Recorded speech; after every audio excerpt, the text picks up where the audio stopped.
My entire life I've kept journals, because here's what I learned early on. Writing it down, if I never look back and read it again, the physical act of writing it down drives the grooves deeper. Repetition is the mother of skill.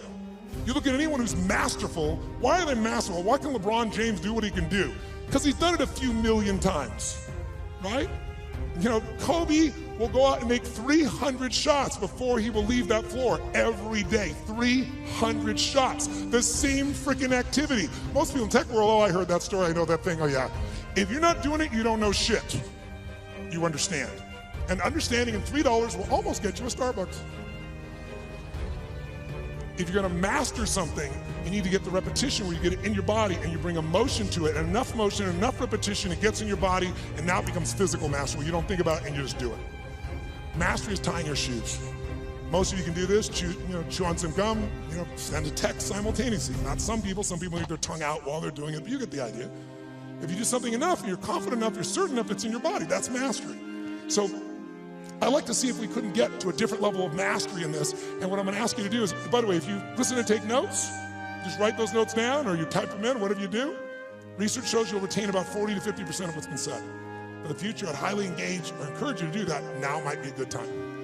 And then the third most powerful one is if you physically engage your body.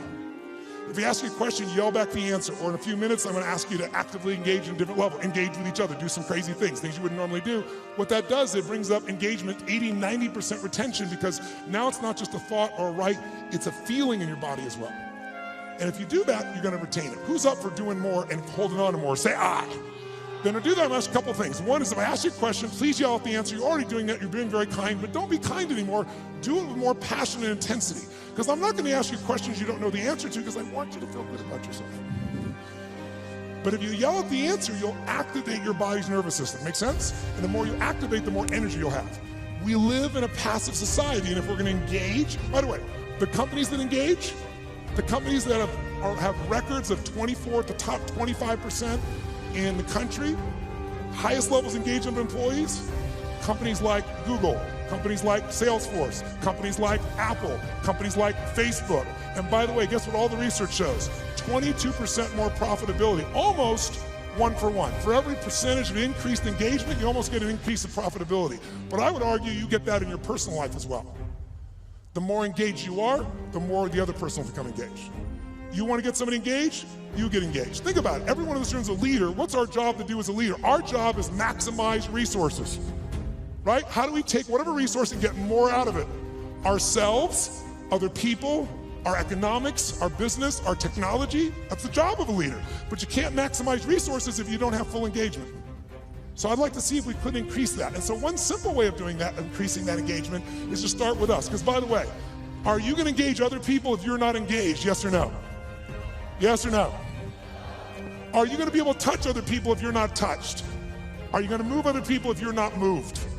And so by the way, here's the problem. How many of you wake up on? You have certain days you wake up and you think to yourself, today, I don't wanna talk to any people. Who in this room has days like this where you don't wanna talk to anybody here? Say I. Oh, come on, say it with some energy, I. But as a professional, you gotta do that most times. And if you fake it, do people feel it? So I want to show you some ways to change it. But here's the reward of engagement. If you can become a person to engage others, you will now become an extraordinary leader, not a mediocre or good one. As far as I'm concerned, good is the enemy of great, as corny as it sounds. So think about it. I'll give you an example of this book that I did. I did this book because back in 2008, I felt like I was back in my childhood. Everybody around me was suffering. And I hate suffering. Most of the skills I developed is because I want to take somebody else suffering and take them to a place where they have joy and aliveness and health and vitality and abundance or whatever I can do to help. And so I've got the guy that cuts my hair, my barber, is like, his kid can't go to college, he's lost half of what he's got to do. A billionaire client of mine is no longer a billionaire, and he's feeling equally bad, he thinks, but suffering is suffering in somebody's mind, right? And so I thought to myself, something's got to be done.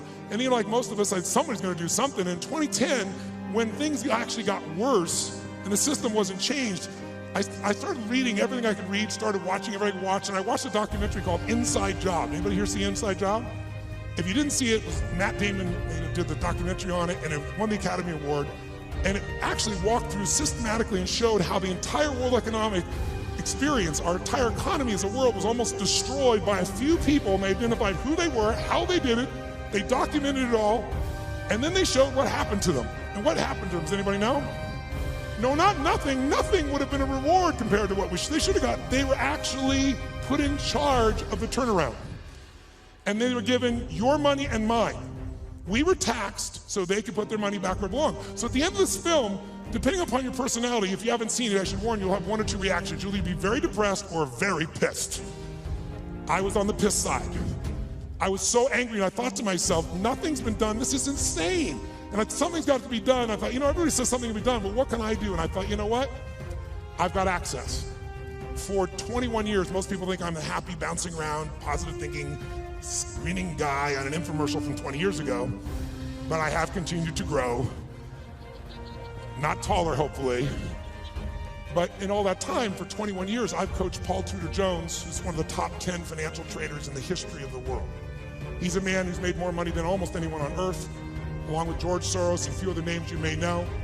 But Paul's really unique in that Paul found himself in a position that in 1987, when the stock market crashed, the largest percentage in a day still to this day, he made 20% when the whole world was losing everything. He made 200% that year for his clients. Just unbelievable. And then it was like the guy that walked on the moon. What do you do if you walk on the moon? You see that, you look at that incredible view of the earth. It's you seeing it's not a photograph. You come back to the earth, you shake the president's hand, you have a ticker tape parade. Now what do? And a lot of those astronauts, if you know the story, actually became depressed because they didn't have what I call a compelling future, something to look forward to. So Paul had a little fall back, and I was called in to turn him around. Came in and started studying everybody around him, figured out what it took to do it, and built a strategy to put him back in state. He's been successful and made money every year for 21 straight years.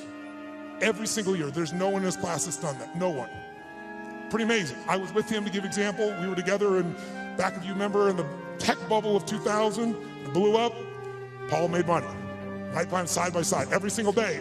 He's emailing me every single day. I'm talking in some ways, communicating, or I'm going to see him every 3 or 4 months to be there in person, make sure we keep tweaking the system. I'm not there to be a positive thinking coach. He doesn't need that crap. I'm a prepare for anything coach.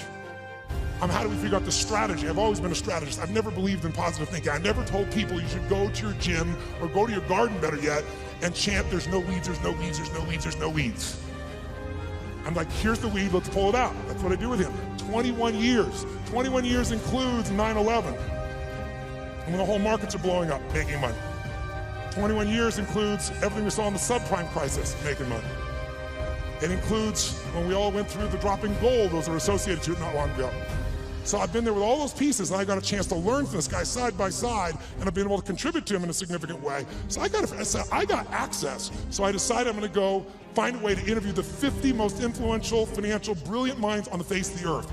Not people you read on the internet, not people on television screaming at you what to buy and telling you to go to some mythical mutual fund that gives you 12% every year and it doesn't exist, but the real guys and the real ladies that do it.